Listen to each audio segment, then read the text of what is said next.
এই 15.5 বছর যারা বাংলাদেশের মাটিতে ছিলেন না, পালিয়ে গিয়ে অন্য কোনো জায়গায় নিরাপদ আশ্রয় গ্রহণ করেছিলেন, ফিরে এসে তারাই সেই মামলা বাণিজ্য করছে। তাদের জ্বালায় অতিষ্ঠ সাধারণ মানুষ, ব্যবসায়ী, এমনকি ফুটপাতে যে ভিক্ষুক লোকটা ভিক্ষা করে তাও ওদের কাছ থেকে চাঁদা নেয়।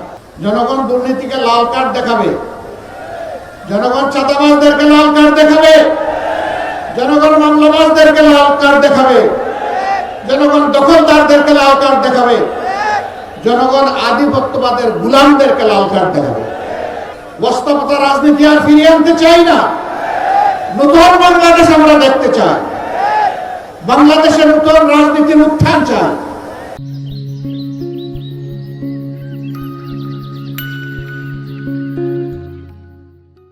যে সমস্ত উপকর্ম করে আওয়ামী লীগ দীর্ঘ সময় জাতিকে কষ্ট দিয়েছে, একই অপকর্ম এই লোকেরা 6 তারিখ সকাল থেকে শুরু করে দিল। আমরা বিনয়ের সাথে তাদেরকে অনুরোধ করলাম যে মজলুম ছিলেন, জালিম হবেন না। মজলুমের কষ্ট তো বুঝার কথা, তাই এখন মানুষকে কষ্ট দিচ্ছেন কেন? কিন্তু না, আমরা লক্ষ্য করলাম বেপরোয়া গতিতে চাঁদাবাজি, দখলবাজি, মামলাবাজি শুরু হয়ে গেল। এখনো অনেকে বলেন, বড় বড় ব্যবসায়ীরা বলেন, আমরা যাব কোথায়? আমাদেরকে জিম্মি করে আমাদের বিরুদ্ধে মার্ডার মামলা দিয়ে এখন আমাদের কাছ থেকে কোটি কোটি নয়, শত শত কোটি টাকা দাবি করা হচ্ছে। কারা দাবি করছে জানেন? এই 15.5 বছর যারা বাংলাদেশের মাটিতে ছিলেন না, পালিয়ে গিয়ে অন্য কোনো জায়গায় নিরাপদ আশ্রয় গ্রহণ করেছিলেন, ফিরে এসে তারাই সেই মামলা বাণিজ্য করছে। আগস্টের 6 তারিখ থেকে শুরু করে আজ পর্যন্ত 2026 সালের আজকে ফেব্রুয়ারি মাসের 8 তারিখ এই পর্যন্ত এই অপকর্ম যারা শুরু করেছিল তারাই অপকর্ম বন্ধ করে নাই। তাদের জ্বালায় অতিষ্ঠ সাধারণ মানুষ, ব্যবসায়ী, এমনকি ফুটপাতে যে ভিক্ষুক লোকটা ভিক্ষা করে তাও ওদের কাছ থেকে চাঁদা নেয়। আমরা কি আমাদের সন্তানদেরকে বুকে নিয়ে জুলাই মাসে এই জন্য লড়াই করেছিলাম যে এখানে পুরাতন চাঁদাবাজের বদলে নতুন চাঁদাবাজের জন্ম হবে, মামলাবাজের জন্ম হবে, ভূমি দখলবাজের জন্ম হবে, ভূমি দস্যুদের জন্ম হবে? এই জন্য তো আমরা এই লড়াই করিনি, আমাদের সন্তানেরা এই লড়াই করেনি। আমাদের সন্তানদের দাবি কি ছিল? সিম্পল দাবি, উই ওয়ান্ট জাস্টিস। আমরা শান্তিতে থাকতে চাই, আর তার জন্য সারা সমাজের সর্বত্র আমরা ন্যায় বিচার দেখতে চাই। এটাই তারা বলেছিল। এখন ন্যায় বিচার এটা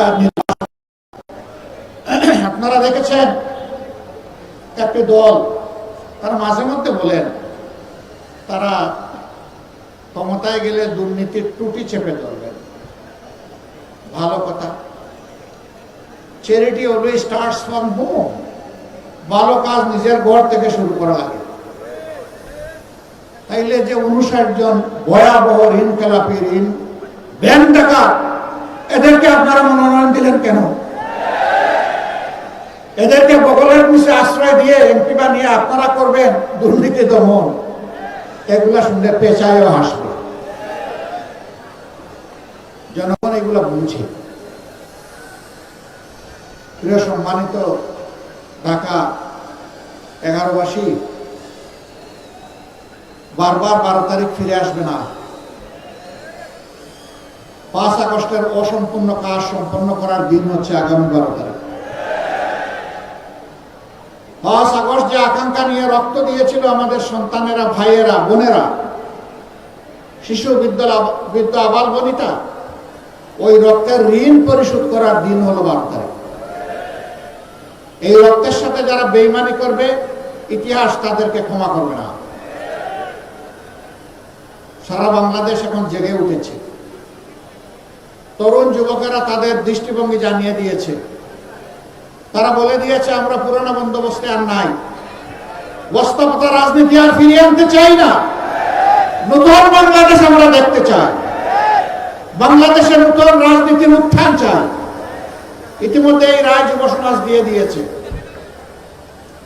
এখন জনগণের দায়িত্ব আগামী 12 তারিখ জনগণ ইনশাআল্লাহ সেই রায় দেবে। জনগণ দুর্নীতিকে লাল কার্ড দেখাবে, জনগণ চাঁদাবাজদেরকে লাল কার্ড দেখাবে, জনগণ মামলাবাজদেরকে লাল কার্ড দেখাবে, জনগণ দখলদারদেরকে লাল কার্ড দেখাবে, জনগণ আধিপত্যবাদের গোলামদেরকে লাল কার্ড দেখাবে।